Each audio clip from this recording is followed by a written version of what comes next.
اللہ الرحمن الرحیم وبہ نستعین سبحانک لا علم لنا الا ما علمتنا انک انت العلیم الحکیم الحمدللہ رب العالمین والصلاة والسلام علی سید المرسلین وعلی آلہ وصحبہ اجمعین ومن تبعہم بإحسان الی یوم الدین اعوذ باللہ من الشیطان الرجیم بسم اللہ الرحمن الرحیم الحمدللہ رب العالمین الرحمن الرحیم مالک یوم الدین ایاک نعبد و ایاک نستعین بسم اللہ الرحمن الرحیم آمن الرسول بما انزل الیہ من ربہ والمؤمنون کل آمن باللہ وملائکتہ وکتبہ ورسلہ لا نفرق بین احد من رسلہ۔ سامعین کرام، ہماری گفتگو قرآن کے معجزات کی شکلوں کے تذکرے میں جاری تھی۔ اس سلسلے میں موسوعہ میں کچھ وجوہ کا ذکر اجمالی طور سے کرنے کے بعد وہ کہتے ہیں کہ قرآن کے جتنے بھی معجزات کے الگ الگ پہلو ہیں ان کو چار شکلوں میں، چار بنیادی عنوانات کے تحت ذکر کرنا ممکن ہو سکتا ہے کہ یہ چار وجوہ ہیں۔ اس کے ضمن میں قرآن کے بہت سارے معجزات کے پہلو موجود ہیں۔ وہ چار وجوہ جس کا انہوں نے ذکر کیا، پہلا الاعجاز البیانی، قرآن کے بیان کا اعجاز، معجزہ ہونا۔ اب یہ جو بیانی کہا انہوں نے، اس بیانی میں کئی باتیں آتی ہیں، جیسے فصاحت، بلاغت، نظم و ترتیب اور اسلوب۔ ہم ایک عنوان بیان کر رہے ہیں کہ الاعجاز البیانی، بیان میں قرآن کا معجزہ ہونا، اور اس بیان میں 10 پہلو موجود ہیں، زبان و بیان کے، جس میں سے 2-4 کا بطور مثال کے ذکر کیا یہاں، کہ اس کا فصیح و بلیغ ہونا، اس کا نظم و ترتیب میں انتہائی زبردست معنوی طور سے مربوط اور فطری انداز کا ہونا، اس کا اسلوب بیان، پھر اسی میں اس کی وہ تاثیر، پڑھنے میں اس کا خوبصورت لگنا، جس کو اہل ادب کہتے ہیں۔ وہ لفظ استعمال کرنا مجھے ٹھیک نہیں لگتا، سید قطب وغیرہ نے جو کہا ہے تو کچھ زیادہ غلو کر گئے کہ قرآن کے اندر موسیقی ہے۔ اب موسیقی کو انہوں نے یہ دنیاوی موسیقی کے جیسے انداز میں پیش کیا ہے، لیکن یہ موسیقیت جو کہی جاتی ہے، نغمگی، یہ ادب کی زبان میں جو کہا جاتا ہے کہ ایک قسم کی لذت، جس سے حلاوت اور لذت حاصل ہوتی ہے، وہ موسیقیت مراد ہے، ادبی۔ یہ جو ہم گانے بجانے والی موسیقی کہتے ہیں وہ نہیں۔ تو قرآن کے اندر اس طرح سے اعجاز بیانی کے طور پر 10 پہلو کی شکل میں معجزہ ہونے کا پہلو موجود ہے۔ چنانچہ قرآن کی ایک وجہ ہے اس کا بیانی اعجاز۔ دوسرا جو ہے الاعجاز العلمی، علمی اعجاز۔ بیانی میں 10 وجوہ بنی، اب علمی اعجاز جب ہم نے کہا تو انہوں نے یہاں یہ کہا کہ جیسے علمی اعجاز میں کہ اللہ تبارک و تعالیٰ کی الآیات الکونیہ، کائنات کی نشانیاں۔ اب اس میں کیا کیا آ گیا؟ دنیا میں جتنے بھی علوم ہیں، فیکلٹیز ہیں، فلکیات کی، سائنس کی، الجبرا، جیومیٹری، حساب کی، طبقات الارض کی، اور جتنے بھی میڈیکل سائنس، انسان کے جسم اور اعضاء اور ساخت، نباتات، جمادات، سائنس کی جو مختلف شکلیں اور ان شکلوں میں مختلف فیکلٹیز ہو سکتی، ساری چیزیں کائنات کا حصہ ہیں۔ تو اب ایک آدمی آسمان سے متعلق خبریں معلوم کر رہا ہے، ایک آدمی جو ہے مکھیوں کے متعلق جو ہے تحقیقات کر رہا ہے، ایک آدمی جو ہے مچھلیوں کے متعلق یا سمندر کے جانوروں سے متعلق، ایک آدمی سمندر کے پودوں اور سمندر میں پائے جانے والے پیڑ پودوں سے متعلق تحقیقات کر رہا ہے۔ ان کے اپنے تحقیق کا جو لائن ہے، فن ہے، آپ دیکھ رہے ہیں کہ اس میں زندگیاں کھپا دیتے ہیں۔ ڈسکوری چینل کا حوالے سے معلوم پڑا کہ ایک جرمن کا ایک محقق جو ہے 20 سال تک، کئی سال پہلے کی بات ہے، 20 سال سے وہ شہد کی مکھی کے بارے میں تحقیقات کر رہا تھا کہ ان کی قسمیں کیا ہوتی ہیں، ان کے شہد کی تاثیر کیا ہوتی ہے، ان کی عادتیں کیا ہوتی ہے، الگ الگ علاقے کے شہد کی مکھیاں دوسرے علاقے میں جی پاتی ہیں کہ نہیں جی پاتی ہیں، اور ان سے متعلق دیگر معلومات۔ تو اس کا کہنا یہ تھا کہ 20 سالہ تحقیق اور محنت کے باوجود مجھے شہد کی مکھیوں سے متعلق کچھ جو معلومات ہوئی ہے وہ بہت کم ہے، ابھی بہت کچھ معلوم کرنا باقی ہے۔ کچھ لوگوں نے کہا کہ آج تک انسان کو سمندر سے متعلق جو تحقیقات اور علوم معلوم پڑ سکے ہیں، وہ جتنا معلوم ہوا ہے وہ اصل معلومات کا 5% ہے۔ یہ بھی تو 5% آپ اسی وقت کہہ سکتے ہیں نا، جب آپ کو 100% کا معلوم ہو کہ یہ اتنا ہے، تو جتنا معلوم ہوا یہ اتنا فیصد بنتا ہے۔ یہ تو ایک اندازہ ہے، حقیقت میں وہ 5% بھی نہیں ہے۔ اور ایسے آپ دیکھیے کہ دنیا کے جتنے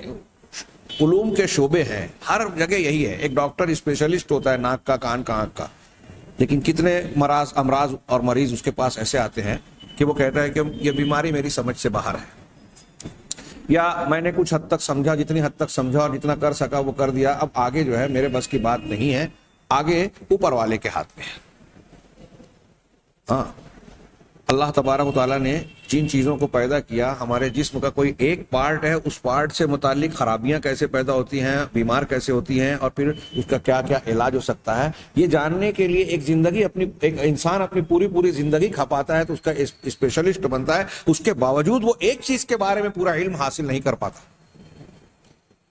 اور اللہ تعالیٰ ساری چیزوں کو جانتا ہے. الا یعلم من خلق وهو اللطیف الخبیر. کیا وہی نہیں جانے گا؟ جس نے پیدا کیا وہ تو باریک بھی ہے، خبیر ہے، ہر چیز کو جانتا ہے. تو اللہ تبارک و تعالیٰ کے ظاہر سی بات ہے کہ اس علم کا بیان اور معجزہ اس کے کلام میں بھی آیا. دنیا کے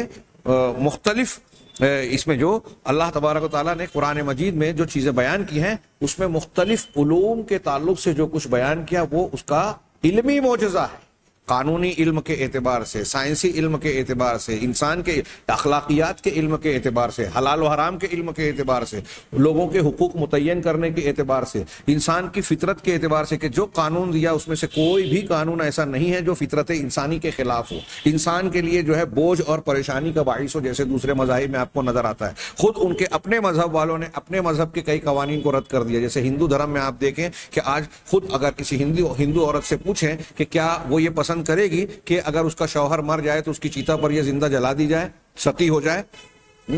دنیا تو نہیں مانتی. میں ایسا مانتا ہوں کہ اگر کسی ہندو عورت سے بھی آپ پوچھیں گے تو کوئی ہٹ دھرمی اختیار کرے گی تو کرے گی، شاید کہہ دے، ورنہ فطرت پر جو رہے گی وہ یہی جواب دے گی کہ نہیں، ہم ایسا پسند نہیں کریں گے. گویا وہ ہندو ہوتے ہوئے ہندو مذہب کی ایک تعلیم کے تعلق سے وہ یہ کہہ رہی ہے کہ میری فطرت اور دل اس کو قبول نہیں کرتا. مطلب یہ کہ یہ حکم غیر فطری ہے. جین مذہب کی تعلیمات، بدھ مذہب کی تعلیمات، یہودیت اور عیسائیت کی جو موجودہ شکلیں ہیں ان کی تعلیمات، دیگر مذاہب کی تعلیمات کو آپ دیکھیے تو پہلی بات تو یہ کہ زندگی کے تمام شعبوں میں آپ کو ان کی رہنمائیاں نظر ہی نہیں آئے گی. پھر تمام شعبوں میں اگر کسی شعبے میں ہے بھی تو مختلف حالات کے تبدیل ہونے سے اس کے اندر نرمی، جیسے آپ کو کھڑے ہو کر نماز پڑھنا ہے، نہیں کھڑے ہو سکتے تو بیٹھ کر، بیٹھ نہیں تو لیٹ کر، مسافر ہیں تو چھوٹ، روزے میں، نماز میں، عورتوں کے لیے ناپاکی کی حالت میں الگ احکامات ہیں کچھ معاملات میں. یہ جو الگ الگ حالات میں اور ہر شخصیت کی اپنی ضرورت اور طاقت کے اعتبار سے اسلام کے احکامات میں جو لچک ہے، جو تخفیف اور سہولت کا پہلو ہے، فطرت کا لحاظ اور رعایت ہے، یہ آپ کو دنیا کے کسی قانون میں نہیں ملے گی. تو یہ بھی اس کا ایک علمی پہلو ہے کہ فطرت کے موافق ہونا اس کے قوانین کا، اس کی تعلیمات کا. پھر دنیا کے مختلف علوم سے متعلق کائنات کے نشانیوں، ستاروں، سیاروں، سورج، چاند، ان کے متعلق کہ یہ گردش کر رہے ہیں اور ان کا ایسا معاملہ ہے. ان ساری چیزوں کو ہم اللہ تبارک و تعالیٰ کے قرآن مجید میں جو بیان ہے اعجاز علمی کے تحت ذکر کر سکتے ہیں. اور ظاہر سی بات ہے کہ میں نے جو تھوڑا سا اشارہ کیا اس کی روشنی میں آپ سمجھ سکتے ہیں کہ اعجاز علمی کو بھی آپ کئی موٹی کتابوں میں تفصیل سے پھیلا سکتے ہیں. اور جیسے جیسے انسان کی تحقیق آگے بڑھے گی، انسان کا ذہن، دماغ اور اس کی معلومات بالغ ہوتی جائے گی، ویسے یہ کتاب بھی موٹی ہوتی جائے گی اور قرآن کا اعجاز علمی بھی بڑھتا رہے گا دن بدن. تیسرا اعجاز کا پہلو جو 4 عنوان انہوں نے بتائے وجوہ کی شکل میں، الاعجاز التشریعی، یہ میں نے علمی میں بیان کر دیا لیکن یہ تشریعی میں آئے گا. قانون سازی کا اعجاز، قانون بنانے کا معجزہ. قرآن میں جس طریقے سے ہر حقدار کو حق دیا گیا ہے، آپ دنیا کے کسی بھی دانشور اور دنیا کے بڑے سے بڑے ممالک کی تاریخی طور پر دیکھیے کہ جنہوں نے قوانین بنائے ہیں اور وہ بہت اونچے دعوے کرتے ہیں کہ ہم نے بڑے اچھا قانون بنایا. آج ہمارے ہاں میڈیا کا ہر جو ذریعہ ہے، وہ ٹی وی چینل ہو، فیس بک ہو یا ریڈیو پہلے تھا، اخبارات ہوں، رسائل جرائد جو بھی ہوں، ہر جگہ لوگ چیختے چلاتے ہیں، جس سے ہمارے بہت سارے مسلمان اور وہ مسلمان جو اپنے آپ کو اسلام پسند کہتے ہیں وہ بھی اس پروپیگنڈوں سے متاثر نظر آتے ہیں. اور بڑے ان کے امام یوسف القرضاوی ہوں اور جن کا اخوانیت سے تعلق ہے، اور وہ کہتے ہیں کہ ہمارے بنیادی مقاصد میں دین کا قائم کرنا ہے، جماعت اسلامی کے لوگوں، اخوانیت کے، اقامت دین کا اور حکومت اور خلافت کے قائم کرنے کا دعویٰ کرتے ہیں. مصر میں حکومت آئی چلی گئی, سلفیوں کو متہم قرار دے دیا. ایسا کئی جگہوں پر ہوا. یہ اسلامی حکومت خلافت قائم کرنا چاہتے ہیں یورپ کے طریقے انتخاب سے, ان کی سیاست اور کے طریقے سے, جھوٹ والی سیاست, چال بازی والی سیاست, دھوکہ دہی والی سیاست. ہاں, اور جب ان کو موقع ملا تو ان کے بڑے بڑے علماء نے اور قائدین نے یہاں تک کہہ دیا کہ حریت اور آزادی یہ شریعت کی تنفیذ اور تطبیق سے زیادہ اہم ہے. انسانی آزادی اور انسانیت کا جو مذہب ہے وہ اسلامی تعلیمات کو نافذ کرنے سے زیادہ مقدم ہے. یہ میں ہوائی بات نہیں کر رہا ہوں. ہاں, یہ اسلام پسندی کا مظاہرہ کرنے والے, تحریک چلانے والے لوگوں کا, اور یہ میں بار بار دہراتا رہتا ہوں. ہمارا نوجوان چونکہ اس کو سمجھتا نہیں ہے, مانتا نہیں ہے, دھوکہ کھاتا ہے, اس لیے اس کو بار بار دہرانے کی ضرورت ہے.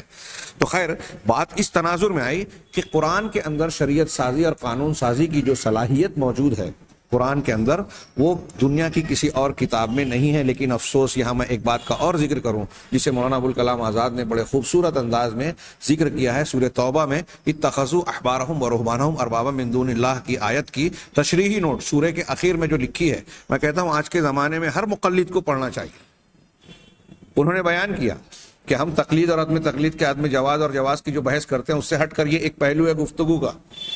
کہ قرآن کے اندر تو ہم یہ مانتے ہیں, ایمان رکھتے ہیں, صلاحیت رکھتے ہیں کہ اللہ کے کلام اور رسول اللہ صلی اللہ علیہ وسلم کی تعلیمات میں قیامت تک کے مسائل کا حل کرنے اور سوالات کا جواب دینے کی صلاحیت ہے. لیکن ان مقلدین کے عمل سے ایسا ظاہر ہوا کہ اللہ کے نبی صلی اللہ علیہ وسلم اور قرآن کی تعلیمات صرف 150 سال تک چل سکتی تھی, اس کے بعد تقلید کی ضرورت پیش آ گئی اور پھر ائمہ کرام نے قیامت تک کے مسائل حل کیے. 4 صدی میں جو ہے اجتہاد کے دروازے پر ایسا تالا لگا کہ اب کوئی بھی مسئلہ آ جائے تو نئے سرے سے قرآن حدیث میں غور کرنے کی ضرورت ہی نہیں ہے. اس کا کیا نقصان ہوا مولانا ابوالکلام آزاد نے بیان کیا ہے. وہ کہتے ہیں کہ جب قرآن آیا اس نے علم کا راستہ بتایا, تحقیق کے راستے پر مسلمانوں کو لگایا, اور پھر مسلمانوں نے عیسائیوں کو اور دوسروں کو اس کی دعوت دی. ہاں, اس زمانے میں جب نبی کریم صلی اللہ علیہ وسلم کے زمانے میں نجران کے اور مختلف مقامات کے پادریوں کو اسلام کی دعوت دی گئی تو انہوں نے کلمہ پڑھنے سے, اسلام کو قبول کرنے سے اعراض کیا, انکار کیا. ہاں, مولانا آزاد کہتے ہیں اس وجہ سے نتیجہ یہ نکلا کہ یورپ کے علاقوں میں جہاں عیسائیت کی سربراہی تھی, اس وقت اس کی حکومت تھی, جہاں علم کا حاصل کرنا, تحقیقات کے پیچھے جانا جرم تھا. گلیلیو جہاں ایک مثال دی کہ گلیلیو نے جب یہ تحقیق پیش کی کہ دنیا جو ہے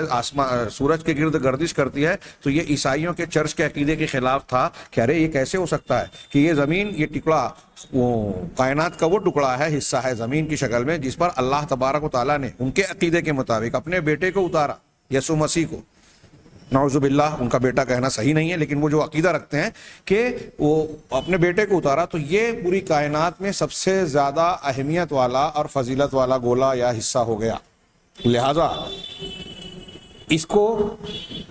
کسی کے گرد گردش نہیں کرنا ہے بلکہ اس کے گرد سارے کائنات کے گولے یا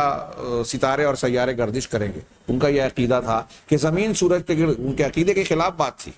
گلیلیو نے دوربین سے دیکھا, اس کو پیش کیا, اس کو گرفتار کیا گیا, مجبور کیا گیا اپنی بات واپس لے. اس نے واپس لینے کے بعد پھر دروازے پہ جا کے استقامت کا مظاہرہ کیا کہ اگرچہ آپ مجھ کو مجبور کر رہے ہیں لیکن حقیقت وہی ہے جو میں نے پہلے کہی تھی کہ زمین گردش کر رہی ہے, اور پھر اس کو قتل کر دیا گیا. مولانا آزاد نے بتایا کہ یورپ نے کئی صدیاں جہالت کی تاریکیوں میں گزاری. وہاں روز نہانے کو منحوس سمجھا جاتا تھا اس زمانے میں, ہاں یورپ میں. تو کہا جہالت اور گمراہی کی تاریکیوں میں کئی صدیاں وہ نہ گزارے ہوتے اگر اللہ کے نبی صلی اللہ علیہ وسلم کی پکار کو سن لیا ہوتا ان کے پادریوں نے. لیکن کئی 100 سال کے بعد جب انہوں نے اسلام کی تعلیم کو دیکھا یا اسلام کی روشنی علم اور تعلیم کی اندلس کے راستے سے اہل یورپ میں پہنچی, اور پھر انہوں نے علوم کی خوشہ چینی کی مسلمانوں سے, تو وہ ترقی کے راستے پر گامزن ہو گئے. اب انہوں نے ترقی شروع کی, مسلمانوں کی کتاب جو ہے چھین کر, حملہ کر کے ان کی لائبریریوں کو لوٹا, ترجمہ کیا, پڑھا, اس میں مزید ترقی کی, تحقیقات کی, ایجادات کے راستے پر لگ گئے, اور خود مسلمانوں نے تقلید کا راستہ اختیار کر لیا دنیا کے سلسلے میں بھی. چنانچہ مولانا آزاد کہتے ہیں اتخذوا احبارہم ورہبانہم کی تشریحی نوٹ دیکھیے کہ جب یورپ کے اور دنیا کے دوسرے ملکوں نے اپنے اپنے قوانین وضع کیے نئے زمانوں اور حالات کے مطابق, تو مسلمانوں علماء کا یہ کہنا تھا کہ ہمارے لیے تو اجتہاد کا دروازہ بند ہے، لہذا قرآن حدیث کی روشنی میں نئے مسائل کا حل ہم نہیں پیش کر سکتے یا اس کے بارے میں غور و فکر نہیں کر سکتے، اس کے لیے تو مجتہد مطلق اور ایسا آدمی ہونا چاہیے، ایسے علماء ہونا چاہیے، ائمہ ہونا چاہیے، جو آج نہیں ہے۔ چنانچہ جب انہوں نے قرآن حدیث پر تالا لگا دیا، فہم اور فراست پر، استنباط پر، تو مسلمان حکمرانوں بادشاہوں نے یہ کیا کہ یورپ کے اور غیر مسلموں کے جو قوانین تھے ان کو اپنے یہاں لے آیا کہ جب اسلام سے ہم کو روشنی نہیں مل رہی ہے یا ہم اپنے یہاں وہ قوانین نہیں بنا پا رہے ہیں، تو ان لوگوں نے جو تحقیق کی ہے، جو قوانین بنائے ہیں، ہم ان قوانین کو ہی نئے مسائل کے سلسلے میں اور نئے حالات اور تقاضوں کے تناظر میں اس کو اختیار کر لیا۔ تھوڑی دیر کے لیے سوچئے کہ جو مولانا آزاد رحمہ اللہ نے بیان کیا ہے وہ کتنی دردناک اور افسوسناک تاریخی حقیقت ہے، لیکن فرقہ بندی اور تقلید کی عصبیت میں اگر کوئی اس حقیقت کو قبول نہ کرنا چاہے تو اب کیا کہا جا سکتا ہے۔ ہاں، اس چیز نے اسلام کو، مسلمانوں کو، دعوت کو بہت شدید اور بھرپور نقصان پہنچایا ہے۔ ہاں، کہ ہم نے خود اپنے قرآن کے اس علمی اعجاز کو نہیں مانا کہ قرآن کے اندر یہ صلاحیت موجود ہے کہ ہمارے ہر مسئلے کا حل پیش کر سکتا ہے۔ ابھی چند سالوں پیشتر جامعہ دارالسلام عمر آباد میں کے ایک اجلاس میں بعض علماء نے بیان کیا، مسلم پرسنل لا سے متعلق کچھ پروگرام تھا 2 روزہ، اور ہر مسلک کے، مختلف مسلک کے علماء وہاں تشریف لائے تھے۔ تو ایک دیوبندی عالم بڑے مشہور ہیں گجرات کے، الیاس صاحب حفظہ اللہ، بڑی پیاری اور خوبصورت تقریر کرتے ہیں۔ انہوں نے اپنے خطاب میں بیان کیا کہ ان لوگوں نے سیرت کا مقابلہ رکھا اور پھر سوچا کہ مسلمانوں کے لیے رکھے تو کیا فائدہ، غیر مسلموں کے لیے رکھا اور اس میں بڑا انعام رکھا کہ ₹1,00,000 کا پہلا انعام ہے یہ ہے۔ اس میں ایک غیر مسلم جو پہلا نمبر آیا، اس نے انعام وصول کرنے کے لیے جب اسٹیج پر وہ آیا، مائک پر آیا، تو اس نے کہا کہ میں نے اس مقابلے میں حصہ لیا تھا انعام حاصل کرنے کے لیے، لیکن اب اس انعام کی میرے نزدیک کوئی اہمیت نہیں رہ گئی، بلکہ میں نے جب سیرت کا مطالعہ کیا تو محمد صلی اللہ علیہ وسلم کی سیرت طیبہ، آپ کی سچائی، آپ کی نبوت و رسالت میرے دل میں گھر کر گئی اور میں مسلمان ہوتا ہوں۔ اس تناظر میں میں نے اپنی باری کے وقت دوسرے دن خطاب میں ایک بات کہی جو کچھ لوگوں کو پسند نہیں آئی۔ میں نے یہ کہا کہ اس کو بیس بنا کر، اس کو تقلید اور عدم تقلید کے اختلاف کے تناظر میں میری بات نہ لی جائے۔ یہ میں نے تمہید میں 2 مرتبہ کہا اور اس کے بعد بیان کرنے کی کوشش کی کہ دیکھیے، الیاس صاحب نے بتایا کہ جب غیر مسلم علمی طبقوں میں سیرت کا مطالعہ کیا گیا تو کس طرح وہ اسلام کی طرف کھنچ گئے، کچھ لوگوں نے اسلام قبول کر لیا۔ اگر یہی بات ہمارے یہاں یہ اس معنی میں اختیار کی جاتی کہ مسلمانوں کے قوانین کی شکل میں ہم یہ کہتے کہ ہمارے قانون کا مصدر، دستور کی بنیاد اور سرچشمہ قرآن اور نبی کریم صلی اللہ علیہ وسلم کی احادیث مبارکہ ہیں، اگر ہم یہ بات کہتے ہندوستان میں، اور ہمارے دینی مسائل کا پرسنل لا میں جن امور کے بارے میں کہا گیا ہے، وراثت، وقف، نکاح، طلاق، ان امور میں جو ہے اگر ہم قرآن و حدیث کو بنیاد بناتے تو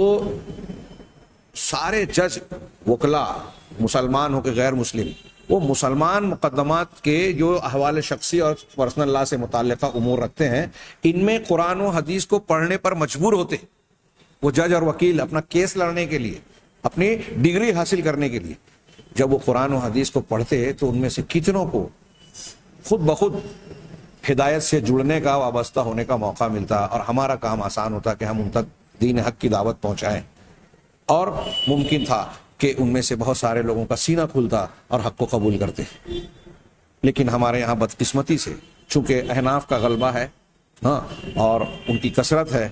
پرسنل لا میں بھی انہی کا زور ہے، چنانچہ وہ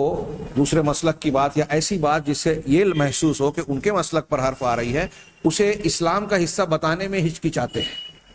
ابھی ہم نے دیکھا کہ 3 طلاق کے اکٹھا 3 طلاق ہونے کے سلسلے میں کیا کیا ڈرامے ہوئے، حکومت نے اسی کو نشانہ بنایا، خاص طور سے حلالے کو نشانہ بنایا، ٹی وی چینل پر اور گفتگو میں، کیس کواڑوں میں اس کو خوب موضوع بنایا گیا، مذاق بنایا گیا، مسلمانوں کا یا اسلام کا مذاق بنانے کی کوشش کی گئی۔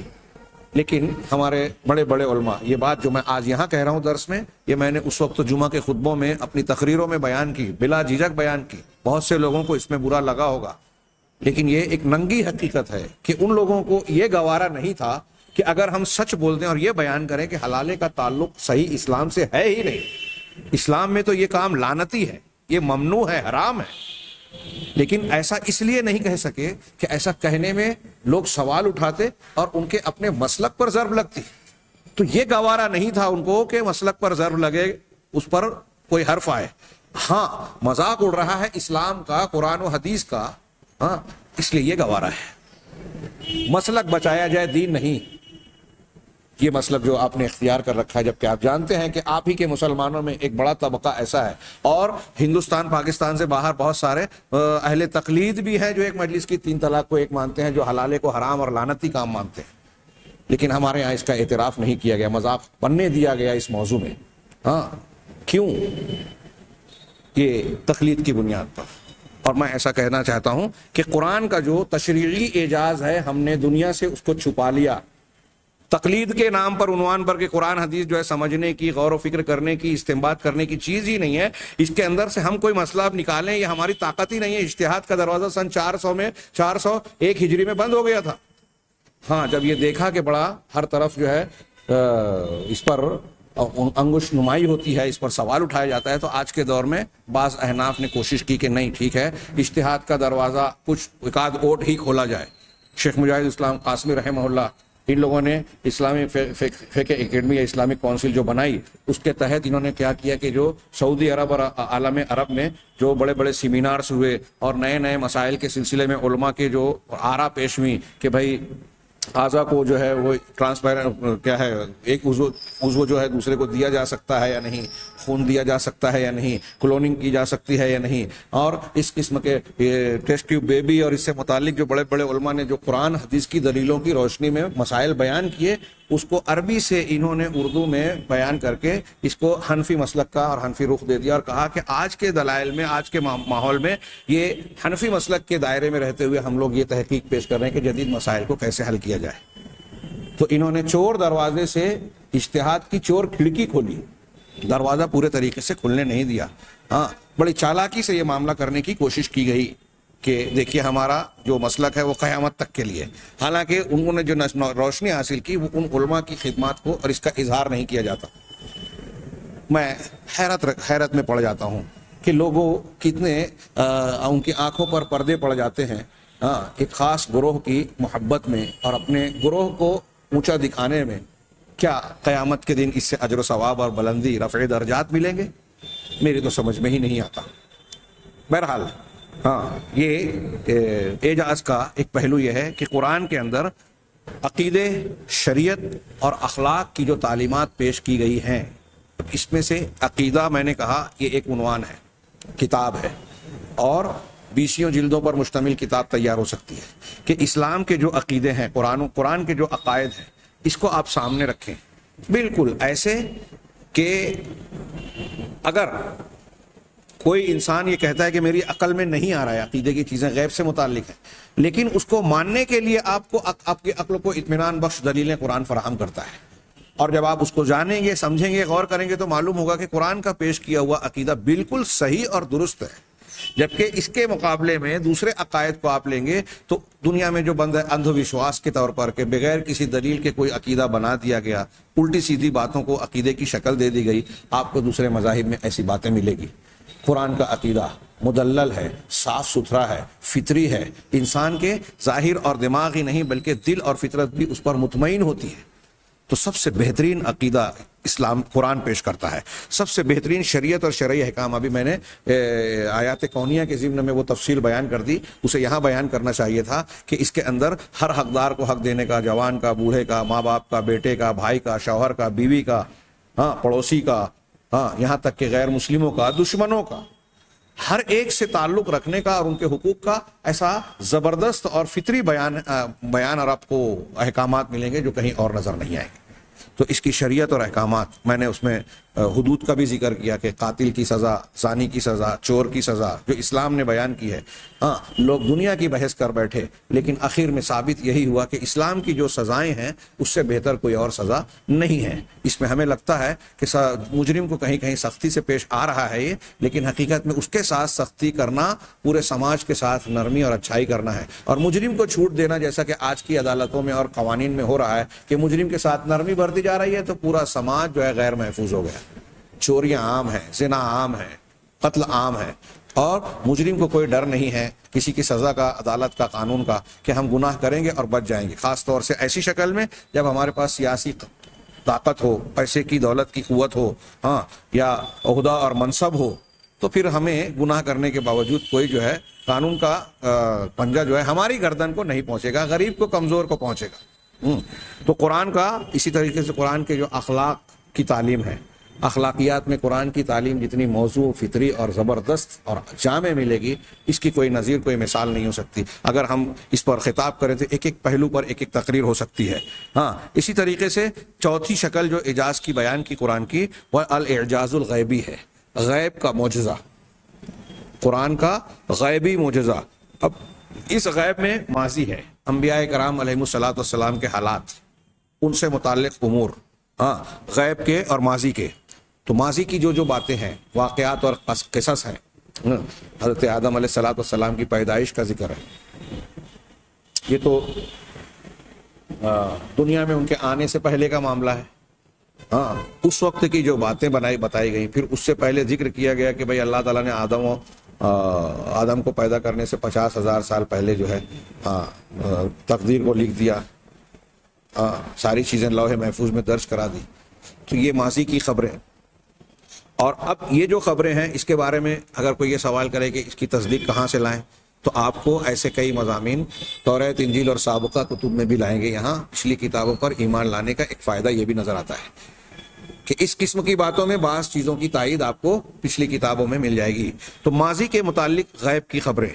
اور حاضر سے متعلق غیب کی خبریں، نبی کریم صلی اللہ علیہ وسلم جس وقت موجود ہیں اس وقت حاضر میں آپ کو بعض باتیں ایسی بتائی گئی کہ آپ مکہ میں ہیں، آپ کو بتایا گیا کہ مسجد اقصیٰ کا یہ معاملہ ہے، آسمان کا یہ معاملہ ہے۔ ہاں، آپ کی بیوی پر الزام لگایا گیا، آپ پریشان ہیں، تحقیق کر رہے ہیں کہ وہ الزام کہاں تک درست ہے، ہاں، لیکن آپ کو کافی دنوں کے بعد خبر دی گئی، بتایا گیا کہ حقیقت کیا ہے، یہ جھوٹا الزام لگایا گیا ام المومنین حضرت عائشہ صدیقہ رضی اللہ تعالیٰ عنہا پر، آپ پر جادو کیا گیا، حال میں جادو سے زیر اثر ہے لیکن پتہ نہیں ہے۔ اللہ تعالیٰ نے حضرت جبرائیل کے ذریعے سے آپ کو اطلاع بھی دی اور معوذتین پڑھ کر دم کرنے کی تعلیم دی۔ کچھ لوگوں کو ان چیزوں پر اعتراض ہے، لیکن یہ ثابت شدہ ہے شرعی طور پر بھی، اور دلیلوں کے اعتبار سے، عقلی اعتبار سے، ہر اعتبار سے یہی صحیح ہے۔ تو حال کے بھی بہت سارے معاملات آپ کو بتائے گئے جو آپ کے لیے، جیسے ابھی حال میں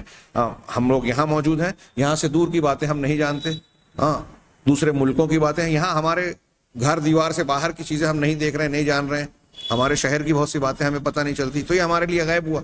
ہاں، تو ایسی کئی غیب کی باتیں حال کی جو تھی اللہ کے رسول صلی اللہ علیہ وسلم کو اللہ تبارک و تعالیٰ نے بیان فرمائی۔ ہاں، اسی طرح مستقبل کی باتیں، مستقبل کی باتیں بھی قرآن نے بیان کی۔ تبت یدا ابی لہب غلبت الروم فی ادنی الارض وهم من بعد غلبهم سیغلبون، یہ رومی مغلوب ہوئے اور بتایا کہ فی بضع سنین، چند سالوں میں یہ پھر سے غالب ہو جائیں گے۔ ہاں، لوگوں نے لکھا ہے کہ تاریخ پڑھیے تو اس وقت رومیوں کے پھر سے غالب ہونے کی کوئی شکل و صورت ظاہر میں نظر نہیں آتی تھی، لیکن قرآن نے یہاں بیان کیا کہ وہ پھر سے غالب آئیں گے۔ ابو بکر صدیق اور ایک مشرک کا نے شرط لگا لی، جبکہ اس وقت شرط کے تعلق سے احکامات نہیں آئے تھے، مکی زمانے کی بات تھی، اور بعد میں وہی ہوا جو قرآن نے بیان کیا تھا۔ ہاں، ابو لہب کے بارے میں کہا وہ ہلاک ہوگا، لیکن تو معلوم ہوا وہ اور اس کی بیوی کو توفیق ہی نہیں ملی، مر گئے مگر ایمان لانے کی توفیق نہیں ملی۔ اللہ کے رسول صلی اللہ علیہ وسلم نے بدر کی شب اور بدر کے متعلق، اہل بدر سے متعلق جو کہا کہ کچھ بھی کر لو تو اللہ نے تم کو بخش دیا، بدر کے دوسرے دن کے بارے میں کہا کہ کل یہاں فلاں مارا جائے گا، فلاں پچھاڑا جائے گا، اللہ نے مجھ کو دو گروہوں میں سے ایک کا وعدہ کیا ہے، اور قرآن نے بھی کہا سیہزم الجمع ویولون الدبر، ہاں، عنقریب یہ جو لشکر آ رہا ہے دشمنوں کا، یہ ہزیمت سے دو چار ہوگا، شکست کھائے گا، ہاں، اور پیٹ پھیر کر بھاگے گا، الٹے پیر بھاگے گا۔ ہاں، تو جیسا اللہ تعالیٰ نے فرمایا تھا وہ ایسا ہی ہوا۔ تو حاضر کے متعلق بھی غیب کی خبریں، اور مستقبل میں کئی شکلیں ہوتی ہیں۔ ایک مستقبل کل پرسوں والا مستقبل ہے، جس کو ہم کہہ لیں مستقبل قریب، زندگی والا مستقبل۔ ایک ہے تھوڑا آگے کا، تھوڑا سا بعید۔ ہاں، اللہ کے نبی صلی اللہ علیہ وسلم یا قرآن مجید نے اس زمانے کی بھی پیشین گوئی کی، پھر اگلے زمانے کی بھی، کہ کیسے فتوحات مسلمانوں کی بڑھے گی۔ وعد اللہ الذین آمنوا منکم وعملوا الصالحات لیستخلفنہم فی الارض کما استخلف الذین من قبلہم ولایمکنن لہم دینہم الذی ارتضی لہم۔ مفسرین کہتے ہیں کہ اللہ تعالیٰ کا یہ ارشاد اور یہ پیشین گوئی یا یہ خبر جو ہے وہ خلفائے راشدین کے دور میں پوری ہوئی، اور مسلمانوں کے ذریعے سے اسلام اور مسلمان پھیلتے چلے گئے دنیا کے مختلف حصوں اور خطوں میں۔ تو مستقبل کی، اور پھر مستقبل بعید کی، اور قیامت کے بعد کی۔ ہاں، قرآن مجید نے کئی قیامت کی نشانیوں کا ذکر کیا، ہاں، کہ دخان آئے گا، ہاں، اور حضرت کیا نام ہے دابۃ الارض نکلے گا، اور اسی طریقے سے حضرت عیسیٰ علیہ السلام کے نزول کا بھی اشارہ موجود ہے، ہاں، کہ وہ نزول فرمائیں گے سورہ زخرف میں، وَإِنَّهُ لَعِلْمٌ مِّنَ کیا ہے، قیامت کے ایک علم ہے یا قیامت کی ایک نشانی ہے، دونوں علم اور عالم پڑھا گیا ہے۔ تو ایسی بہت ساری چیزیں قیامت سے قریب کی نشانیاں، اشراط الساعہ کا ذکر قرآن نے کیا، قرآن کی قیامت کی نشانیاں، اور پھر قیامت کے وقوع کا ذکر تو بار بار ہے، قرآن کا ایک بہت بڑا حصہ آخرت اور قیامت کے واقعات پر مشتمل ہے، کہ زمین پھٹ جائے گی، آسمان ٹوٹ پھوٹ کا شکار ہو جائے گا، اور ایسا معاملہ آئے گا، یہ زمین بدل جائے گی، سور پھونکا جائے گا، لوگوں کی کیا حالت ہوگی۔ تو مستقبل کے متعلق بھی قرآن نے خبریں دی، تو یہ اس کا غیبی اعجاز ہے۔ 4 عناوین بتائے جس میں قرآن کے اعجاز معجزہ ہونے کی مختلف پہلو بہت طویل و عریض شکل میں سمٹے ہوئے ہیں۔ پہلا کہ اعجاز بیانی، قرآن کا بیان کا معجزہ، دوسرا علمی معجزہ، تیسرا تشریعی اور شرعی یعنی قانونی اور تشریعی معجزہ، اور چوتھا جو ہے غیبی معجزہ۔ ان 4 عناوین کے تحت اس کے مختلف پہلوؤں کو سمیٹا جاتا ہے۔ آخر میں انہوں نے کہا کہ قرآن کا یہ معجزہ ہونا اور اس کے نظم، بلاغت، فصاحت اور اسلوب میں معجزہ ہونا، یہ چیزیں ایسی ہیں جو قرآن کریم کے ساتھ خاص ہیں، دوسری آسمانی کتابوں میں یہ ساری باتیں پائی نہیں جاتی۔ ہاں، قرآن پچھلی کتابیں جو ہے وہ اپنے انبیاء پر جو نازل ہوئی، سابق انبیاء کرام علیہ الصلوۃ والسلام پر جو نازل ہوئی، تو وہ ان کی نشانی کے طور پر نہیں، جو کہ ان کی صداقت اور ان کی رسالت کی صحت کو ثابت کر سکیں۔ اس طرح سے جیسے قرآن کو کہا گیا اس طرح سے وہ نازل نہیں ہوئی، اور نہ ہی اس کے ذریعے سے، ان کتابوں کے ذریعے سے اللہ تعالیٰ نے لوگوں کو چیلنج کیا، ان کو للکارا نہیں کہ اگر تم کو شک ہے تو اس کے جیسا کلام بنا کر لاؤ۔ ہاں، یہ بات ضرور ہے کہ ہم یہ نہیں کہیں گے کہ ان کتابوں میں معجزے کا کوئی پہلو ہی نہیں تھا، ہاں تھا، اس میں بھی غیب کی خبریں موجود تھیں، اس کے اندر بھی کچھ شرعی احکامات اور تعلیمات ایسی موجود تھی جو دنیا کے دوسرے مذاہب میں موجود نہیں ہوتی، جس میں انصاف تھا، جس میں کچھ ماضی کی اور مستقبل کی خبریں پچھلی کتابوں میں بھی، جیسے اللہ کے نبی صلی اللہ علیہ وسلم کے آنے کی خبریں اس وقت دی جا رہی ہیں جب آپ کا کوئی وجود نہیں تھا، کوئی علم نہیں تھا لوگوں کو، تو ان کتابوں میں بھی ماضی حال کے غیب سے متعلق خبریں، قیامت کی خبریں اور اللہ کی ذات و صفات سے متعلق باتیں، تو بعض معجزات کے ایسے پہلو موجود تھے جو دوسری جگہوں پر، دوسری کتابوں میں نہیں پائے جاتے۔ لیکن جس طریقے سے قرآن مجید کو معجزہ اور اللہ کے رسول کی اور صداقت کی نشانی بنایا گیا، اور اس کے ذریعے سے پوری دنیا کو، رہتی دنیا تک چیلنج دیا گیا کہ اگر کسی کو بھی شک ہو تو قیامت تک جو ہے اسے اس جیسی کتاب بنا کر لے آؤ، اور اللہ تعالیٰ نے یہ بھی خبر دے دی کہ قیامت تک ایسا یہ کر ہی نہیں سکتے، چاہے دنیا کے سارے انسان اور سارے جنات مل کر اس جیسا کلام بنانے کی کوشش کریں۔ یہ معجزے سے متعلق چند باتیں ہیں۔ آج میں چاہتا تھا کہ اسی درس میں قرآن کے ذریعے سے استشفاء، شفاعت حاصل کرنا، دعا اور مدد مانگنا، ایک یہ مسئلہ ہے۔ قرآن کے ذریعے سے شفا حاصل کرنا، یہ رقیہ، تمائم، جھاڑ پھونک والی بحث، یہ بھی، اور یہ کہ قرآن مجید جو ہے نے پچھلی کتابوں کو منسوخ کیا، چونکہ یہ بیان آ چکا ہے اس لیے اس کی تفصیل میں ہم اب مزید نہیں جائیں گے۔ اسی طرح قرب قیامت میں، یا ایک یہ کہ قرآن کا قدیم ہونا اور اس کی کتابت لوح محفوظ میں اس کا لکھا جانا، اس کا ہم سرسری سے ذکر کریں گے، اور ایک تذکرہ اگلے درس میں یہ ہوگا کہ آخر زمانے میں قرآن کو اٹھا لیا جائے گا، اس سے متعلق دلیل، اور پھر نتیجے کی باتیں جان کر ہم ایمان بالکتب کے متعلق انشاءاللہ اختتام کو، اپنی بحث کو پہنچائیں گے۔ اللہ تبارک و تعالی ہمیں خیر کی توفیق دے۔ وآخر دعوانا ان الحمد للہ رب العالمین۔